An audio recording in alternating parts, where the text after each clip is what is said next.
Graça e paz, caríssimos irmãos. Nesse momento, irmãos, quero gravar esse vídeo deixando claro que não estou aqui para denegrir a imagem de nenhuma instituição, mas sou obrigado a citar algum fato ocorrido, não desfazendo de nenhuma instituição, mas do sistema que muitas das vezes tem levado a instituição a sair fora dos caminhos do Senhor. Isso não quer dizer que aqueles que estão ali, que fazem parte da instituição, têm alguma coisa a ver com isso.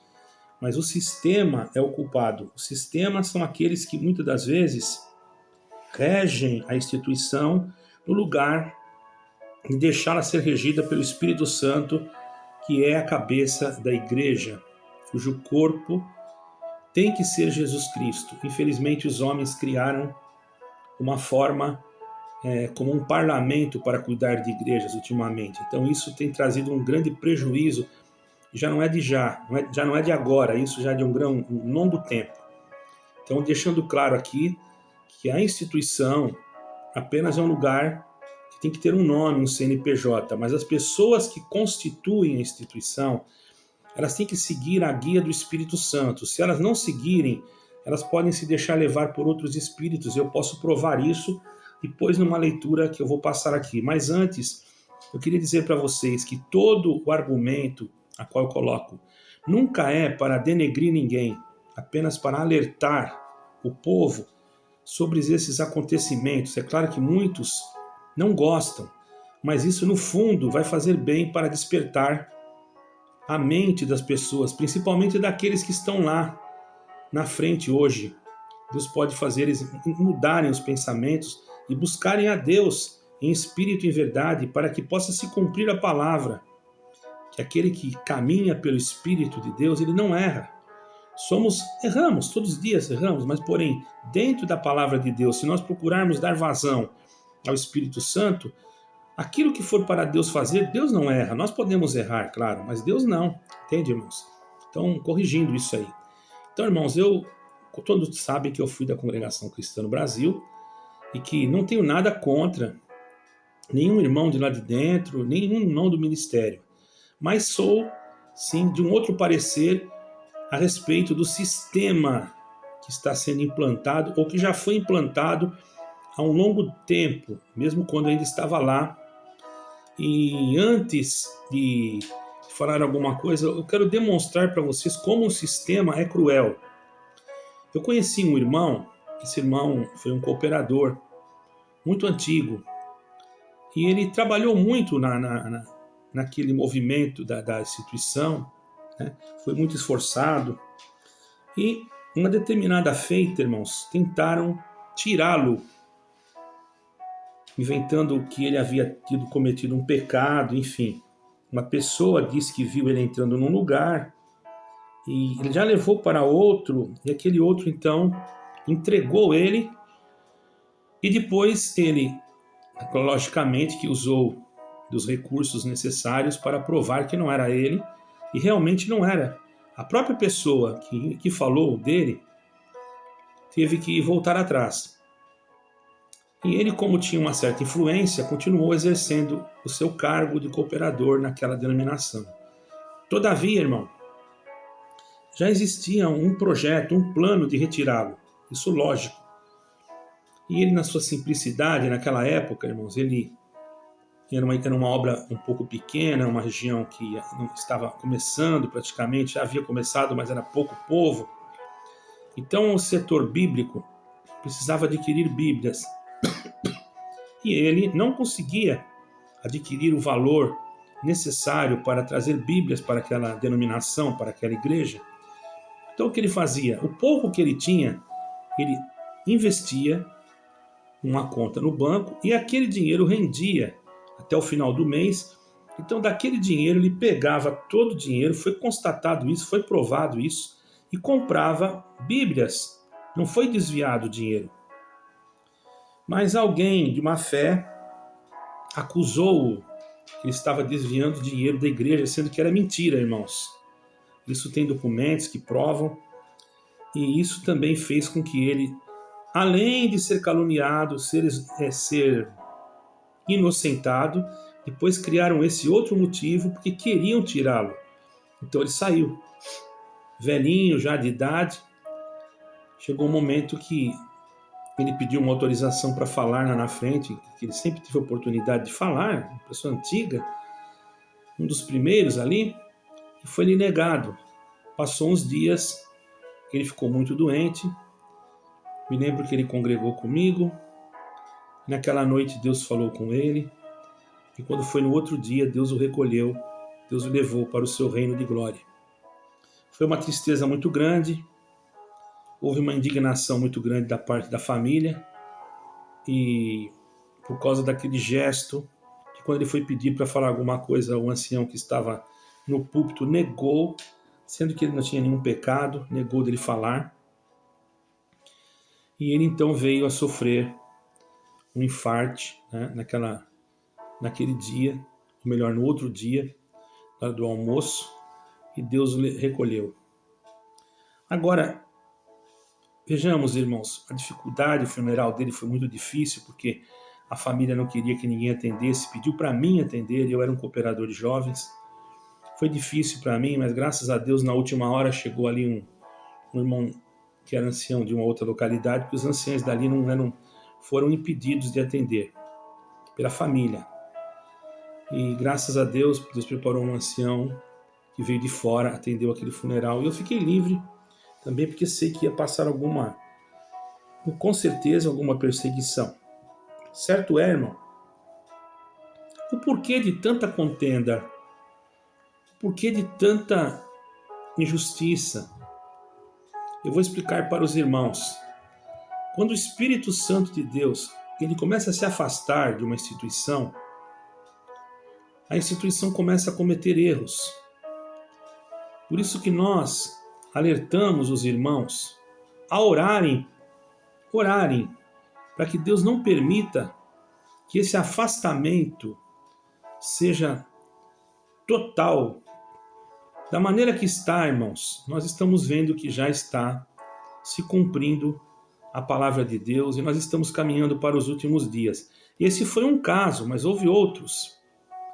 Então nós podemos tirar aqui, irmãos, um exemplo claro na palavra de Deus.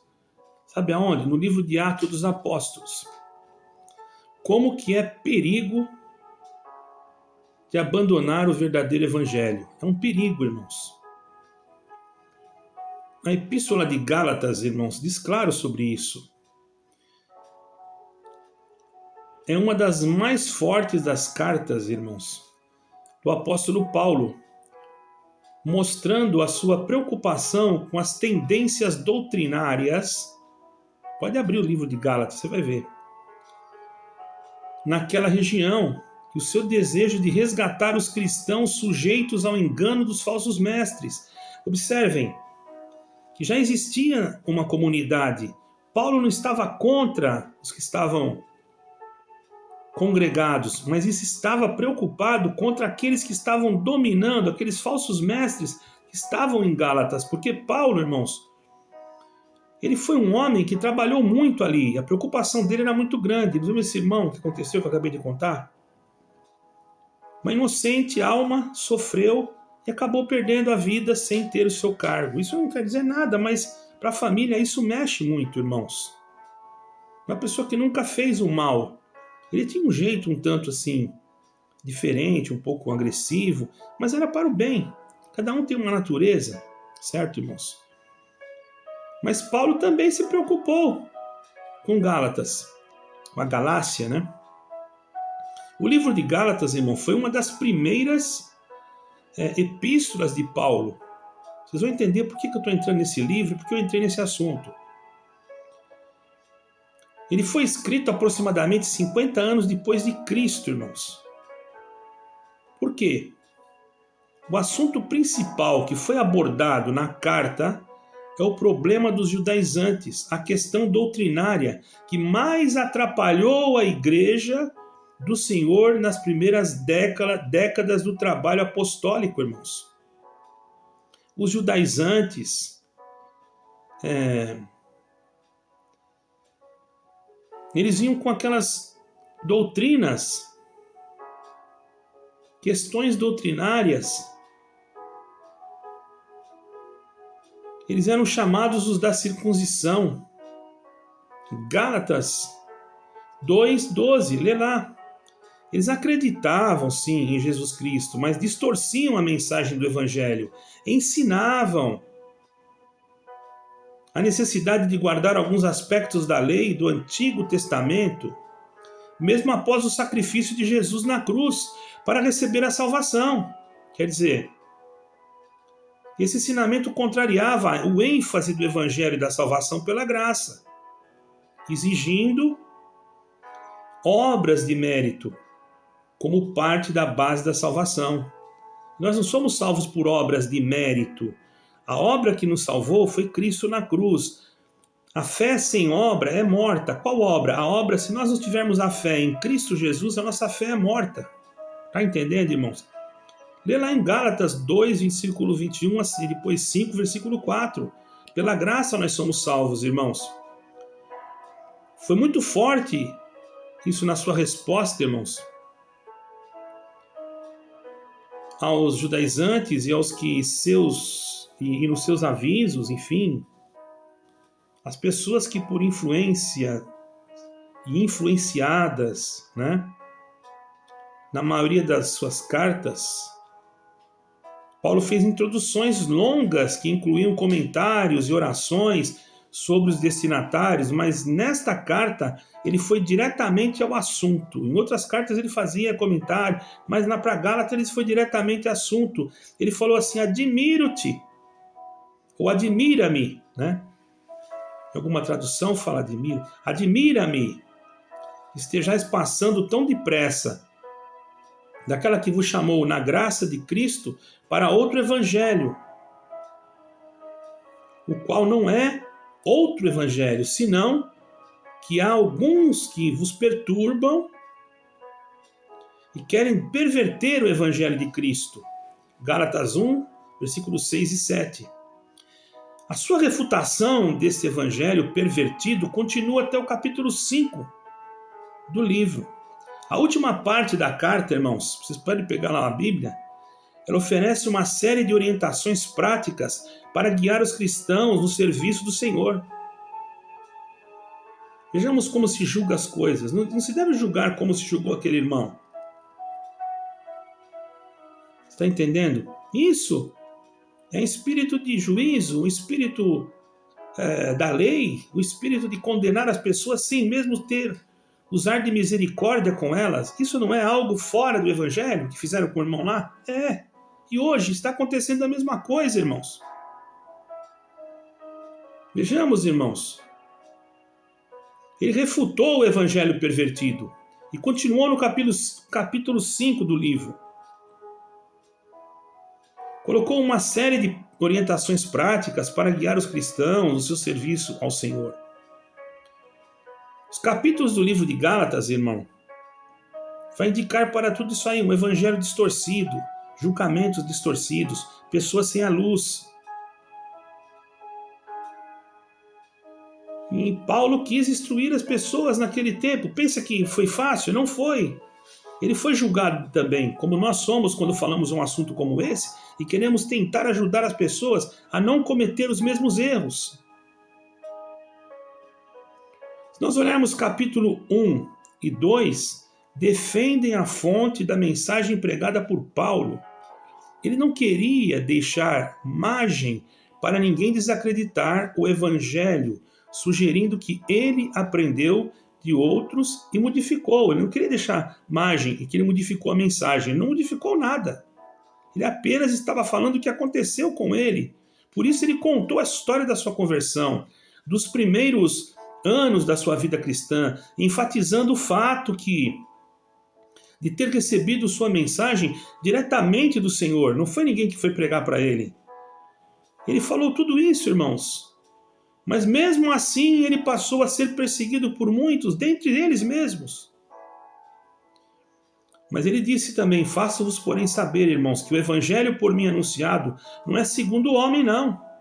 Pode ler lá em Gálatas 1, 11 e 12. Ele falou: não é segundo o homem, porque eu não recebi nem o aprendi de homem algum, mas mediante a revelação de Jesus Cristo. No capítulo 3, irmãos, e 4, ele vai apresentar um argumento forte para mostrar o contraste entre a lei e a fé. Paulo defende a doutrina de que a lei nunca salvou ninguém, embora tenha servido como uma função muito importante, irmão, de mostrar para nós o problema do pecado que estava em nós, que nós não tinha condição. A salvação, porém, vem pela fé em Cristo Jesus, não é por obras da lei, sim pela fé. Somos batizados para entrar em comunhão com Jesus Cristo e herdar a coroa da vida eterna e a salvação. Gálatas 3, 26, 29. Nós não teríamos condições de ser salvos sem a graça. Capítulo 5, irmão, vai chegar a uma conclusão doutrinária e prática desse ensinamento. Qualquer tentativa de se justificar pela lei significa rejeição da graça de Jesus. Gálatas 5, 4. Pela fé, o servo do Senhor se torna livre da condenação da lei e também se livra das obras da carne para andar conforme a palavra revelada pelo Espírito Santo na nova aliança, irmão. Esse ponto é bem explicado por meio de duas listas, e listas bem distintas, certo? Quais são elas? Glória a Deus. As obras da carne em contraste com os frutos do Espírito. Você vai ler lá em Gálatas 5, 19 e 25. Capítulo 6 vai oferecer o quê? Orientações práticas sobre a vida dos fiéis. Ele fala da maneira de ajudar um ao outro na batalha contra o pecado e de encorajar e apoiar os irmãos na fé. Por isso que eu falei do irmão lá na frente. Que apoio que o irmão teve? Não teve apoio. Então isso já é daquele tempo, irmãos. Esse negócio de tirar irmãos do cargo, derrubar, vamos ver se perdoa, se não perdoa. Isso daí está tudo fora. Isso é coisas... Irmãos, é um julgamento da lei. Um julgamento que não é o verdadeiro evangelho. Porque você, analisando o fato que o irmão não deve nada, que o irmão está em paz, que foi corrigido, que aquilo não foi verdade, simplesmente absolve. Pronto, deixa o irmão trabalhar. Mas não, deixaram ele sem cargo. Isso já aconteceu no passado, eu estou mostrando aqui. Por que eu estou falando? Por que eu falei aquele assunto? Parece que não tem nada a ver? Tem, porque está acontecendo hoje de novo. Isso que aconteceu naquele tempo está se repetindo. Irmãos são afastados sem motivo, por leis que muitas das vezes nem são mais as leis de Moisés, são leis articuladas pelo próprio sistema religioso da denominação. Nós temos que ter em nós, irmão, que essa carta de Gálatas, ela inclui em nós o quê?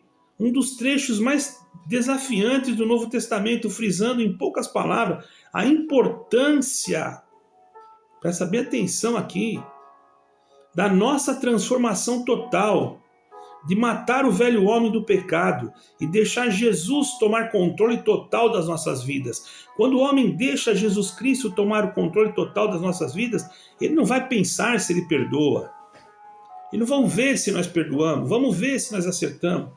Não, Jesus Cristo nele já vai fazer entender que ele tem que fazer de tudo para encontrar um jeito para ter misericórdia, principalmente quando a pessoa não deve, irmão. E o que nós estamos vendo hoje? Nós não vemos mais os homens ter, como Paulo falou, chegou a dizer, eu estou crucificado em Cristo, logo já não sou eu quem vive, mas Cristo que vive em mim. E esse viver que agora tenho na carne, vivo na fé, no Filho de Deus que me amou a si mesmo e se entregou por mim. Gálatas 2, 19 e 20. Meu querido irmão, medita. Cristo vive em você? Você pode dizer que não sou eu quem vivo, mas Cristo vive em mim? Como uma denominação pode dizer isso? Eu sou a denominação que representa alguma coisa de Deus aqui na terra, se quando vai julgar uma causa, como eu falei desse primeiro irmão, ela não usa de misericórdia. Como uma denominação pode ter, bendito é o nome do Senhor, um pensamento que ela pode fazer o que ela quer quando ela não busca de Deus a luz e a iluminação de Deus? Me explique. Quando uma denominação me rechaça, ou melhor, me contraria só porque eu estou falando a verdade, dizendo que Jesus Cristo salva, que é preciso nós estudarmos mais a Bíblia, que é preciso nós estarmos mais ligados em Cristo, para nós crucificarmos espiritualmente a nossa carne. Porque só pela Bíblia, irmão, só pelo estudo bíblico, só pela consideração daquilo que está escrito por Jesus Cristo, é que pode haver uma transformação em nós. Porque não adianta você ter ministério, não, eu vou julgar essa causa, vou resolver. O irmão lá queria julgar a causa dele, o irmão primeiro que eu falei. Por que eu contei essa história? Parece que não tem nada a ver. Agora você vai entender por que eu contei essa história. Uma história verídica. Porque eu entendi que se tudo fosse julgado de acordo à palavra, não teria sido feito assim. Mas não é. Infelizmente não é até hoje. Não está sendo. E o povo tem culpa? Não tem. Hoje parece que se tem prazer de derrubar o outro. Hoje parece que se tem prazer de ver o outro passando por um vexame, por uma calúnia. Vejo pessoas aqui na Europa que foram caluniadas inocentemente, que não fizeram nada, passaram por processos até quase de suicídio. O que está acontecendo com a igreja, irmão? Aonde está a luz do Espírito Santo?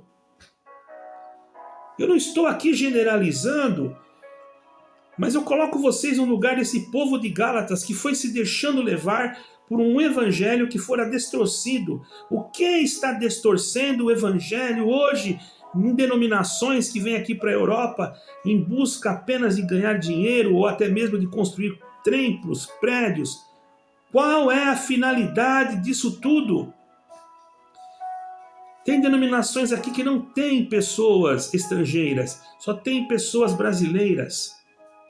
E eles querem construir castelos e edifícios fenomenais. Eu pergunto, aonde está a necessidade? Está lá no Rio Grande do Sul, está lá no Nordeste, está no Brasil inteiro.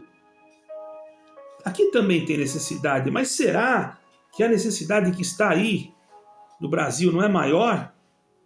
O porquê que líderes viajam para cima e para baixo com dinheiros que não pertencem a eles, dizendo que estão em missão, e muitas das vezes estão passeando, irmãos.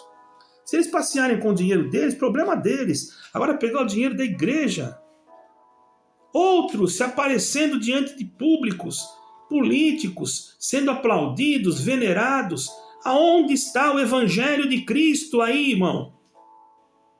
Se Jesus Cristo disse, sereis perseguidos, sereis por causa do meu nome, e ainda disse mais, irmãos, bem-aventurados sereis vós. Vocês querem ver? Vou ler um capítulo aqui.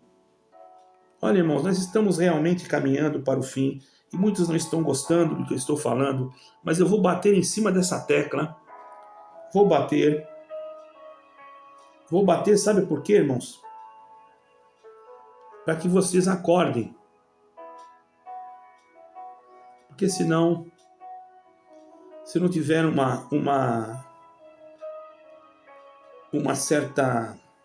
certo cuidado, as pessoas vão tomar caminhos que não são agradáveis aos olhos do Senhor. Certo, irmãos?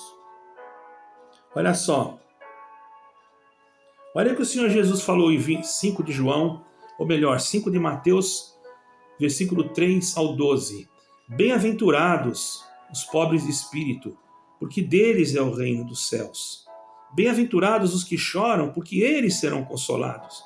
Bem-aventurados os mansos, porque eles herdarão a terra. Bem-aventurados os que têm fome e sede de justiça, porque eles serão fartos. Bem-aventurados os misericordiosos, porque eles alcançarão misericórdia. Bem-aventurados os pacificadores, porque eles serão chamados filhos de Deus. Bem-aventurados os que sofrem perseguição por causa da justiça, porque deles é o reino dos céus. Bem-aventurados sois vós, quando vos injuriarem, perseguirem e mentindo falarem todo mal contra vós por minha causa. Exultai e alegrai-vos, porque é grande o vosso galardão nos céus. Porque assim perseguiram os profetas que foram antes de vós. Está entendendo, irmãos? E depois o que ele disse? Vamos ver o que ele disse depois, irmão? O problema não está agora, o problema está no que foi falado depois. Não é? Aqui eu falei as bem-aventuranças. Agora eu vou perguntar, ai de vós.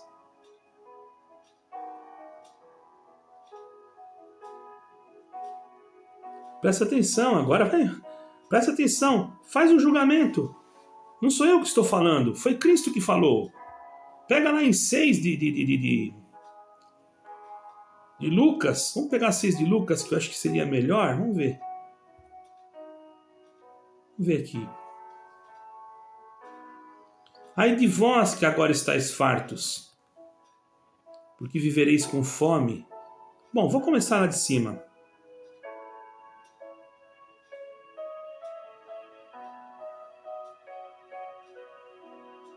Vamos começar aqui. Olha só a diferença. Mas ai de vós os ricos, tende a vossa consolação. Mas ai de vós que estáis agora fartos, porque vireis a ter fome. Ai de vós que agora rides, porque haveis de chorar. Ai de vós quando todos os louvarem, porque assim procederam seus pais com os falsos profetas. Está entendendo, irmão?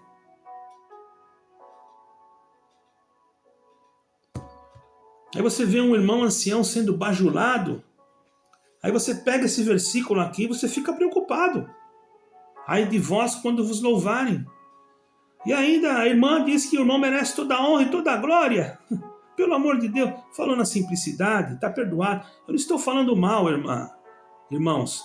Mas eu gostaria que vocês prestassem atenção na Bíblia, que vocês têm e vocês não estão lendo. Jamais vá num lugar desse, mesmo que se seja convidado, diga, irmão, me perdoe no amor de Jesus Cristo. Eu não sinto. Pronto, põe outro, eu não quero. Você está entendendo, irmãos? Não há necessidade. Agora, se for numa empresa que você tem que estar lá, é obrigado, é uma empresa, você trabalha. Deus conhece o teu coração. Agora você se disponibilizar, a pessoa te chamar e você ir para ser paparicado, para ser aplaudido. Olha o que está escrito aqui. Ai de vós.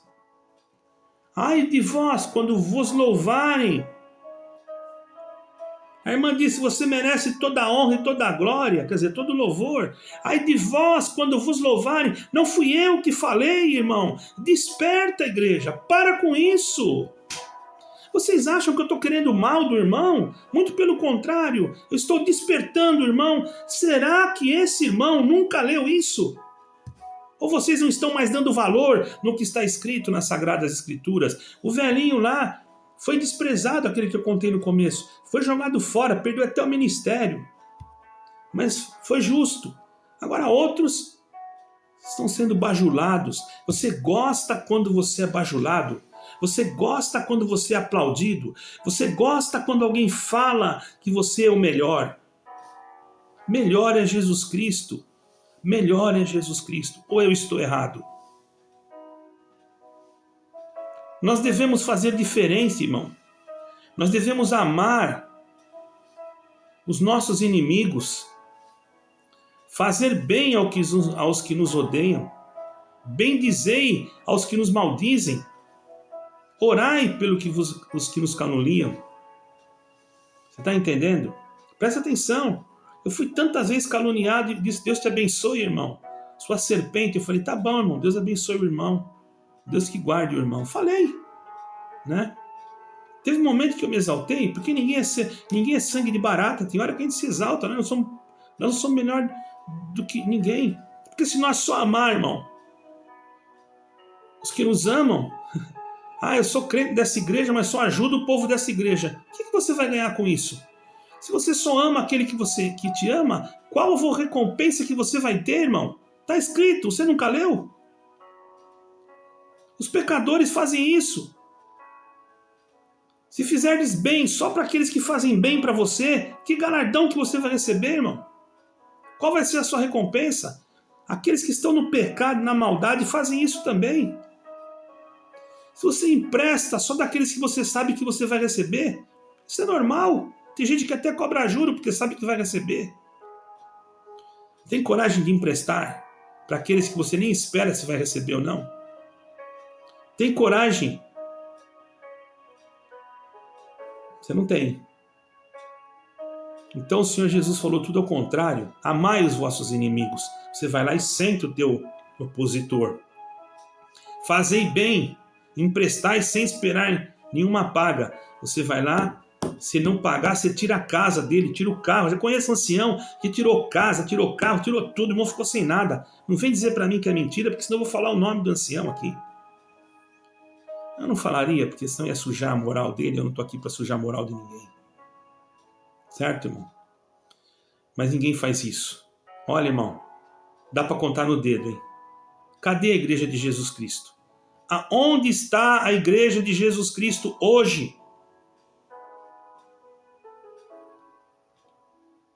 Aonde está a igreja de Jesus Cristo que nós aprendemos? Que Jesus Cristo nos ensinou? Explica para mim. Ele disse, sede misericordiosos, como também é misericordioso o vosso Pai. Foi ele que falou, não fui eu. Mas não. Você prefere ser guiado por um cego e você vai cair, os dois vão cair numa cova. O discípulo, irmão, ele não é maior do que o seu Senhor. Ele não está acima do seu mestre. Todo aquele porém, glória ao nome santo do Senhor. Todo aquele porém, irmão, que o seu mestre passou alguma perseguição, não se atribule por você passar, não. Não se atribule. Não se atribule. Não fique pensando porque... mas eu sou discípulo dele, eu não vou sofrer, não. O discípulo não está acima do seu mestre. Todo aquele, porém, que for bem instruído será também como o seu mestre. Então o mestre quer nos instruir. Mas para instruir tem que pegar exemplos, às vezes, amargos. Como um remédio amargo. Mas faz bem para nós. Então eu não estou falando mal da tua denominação. Porque se você caminhar na justiça, não vai ter árvore boa que dê fruto mau. Nem tampouco árvore má que dê fruto bom. E aí você vai entender que pelo fruto você vai conhecer a árvore. Não se vai colher figos de espinheiros. Nem de abrolhos se vai vindimar as uvas. Por isso o homem bom tira do seu coração bons tesouros. Foi o Senhor Jesus que falou, não fui eu. E isso hoje incomoda. Você ensinar alguém, falar a verdade, é como se você estivesse destilando ódio. Eu não quero ódio de ninguém, nem mal de ninguém, nem do que o irmão foi lá, que foi exaltado. Deus que abençoe ele. Mas irmãos, os irmãos que são próximos deveriam chamar ele num cantinho para ele não passar vergonha. Fala, irmão, não faz mais isso não. E ele mesmo deveria, se ele tivesse consciência, tomara que ele tivesse, tomara que ele já faça, o que já fez, levantasse na igreja e falasse, irmãos, aconteceu isso, mas eu não sou nada. Nós temos que entender uma coisa, irmãos. Nós não estamos escapes de alguém bater na nossa costa. Dizer, olha que bonito, olha e tal. Mas o nosso coração tem que estar preparado para dizer, eu não fiz nada, irmão. Toda a glória seja dada a Deus. Irmão, pregou, deu não sei quantas pessoas. Louvado seja Deus, irmão. Isso é para a glória de Deus. Fico feliz. Nós ficamos felizes quando vemos visualizações no vídeo. Por que não? Ficamos felizes quando recebemos like, quando alguém fala para nós, olha, gostei do seu trabalho. Mas isso não vai subir na nossa cabeça. Sabe por quê, irmão? Porque nós sabemos que quem somos. Nós sabemos de onde viemos e para onde vamos. Nós sabemos que somos pó e que se temos alguma coisa, foi Jesus Cristo que nos deu. Deus não quer dividir a glória dele conosco. Então, lembra da história que eu contei lá em cima, do velhinho? Foi desprezado, trabalhou um montão, foi desprezado. outros não fizeram nada. Nada! Estão sendo aplaudidos. E naquele dia? Vamos nos preparar, irmãos. Jesus Cristo está voltando. Os irmãos da congregação cristã no Brasil, não fiquem tristes comigo. Os irmãos das outras denominações, não fiquem tristes comigo por eu estar falando da federação, falando das coisas que eu estou vendo. Não é para estragar, para derrubar, para denegrir o ministério, para ferir ninguém. É para os irmãos examinarem. Eu quero estar errado nisso tudo. Eu quero que isso não seja assim. Mas os indícios vai levando para esse caminho. Eu vejo pessoas sofrendo lá na Itália, lá nos Estados Unidos. Irmãos, pelo amor de Deus, para que isso? Vamos ver se perdoa. E meu querido irmão que falou isso, não faça isso, irmão. Não faça isso, porque já pensou se você passar por um processo e você tiver que escutar isso também? Vamos ver se nós perdoamos ele. Irmãos, nós não somos melhores. Eu não estou falando mal de você, meu querido irmão. Muito pelo contrário. Quem é você? Quem sou eu, para te dar um conselho? Você já vai me repudiar. Você vai falar, esse é um pecador, esse é um lixo, esse é um traste. Pode me chamar do que você quiser, mas eu amo você assim mesmo. Estou dizendo para você, não faça mais isso, irmão. Não olhe a minha idade. Olhe a minha espiritualidade que Deus colocou dentro de mim, o amor que eu tenho por você. Porque eu não quero que você se perca. Está entendendo? Você acha que eu quero que todos se percam? Eu não seria cristão. Eu queria que houvesse uma restauração. Espero que todos entendam. E você que está aí, irmão, irmã, que ainda está dentro de alguma denominação que age desse jeito, não pense que eu estou querendo que você saia, que você abandone. Eu peço para você orar. Eu não posso tomar decisões por você. Tome você a sua própria decisão através da oração em nome do Senhor Jesus Cristo. Deus que te abençoe, Deus que te guarde. Está aqui o meu conselho nesta tarde. Que a palavra de Deus seja luz para os teus pés e lâmpada para os teus caminhos. Amém e amém.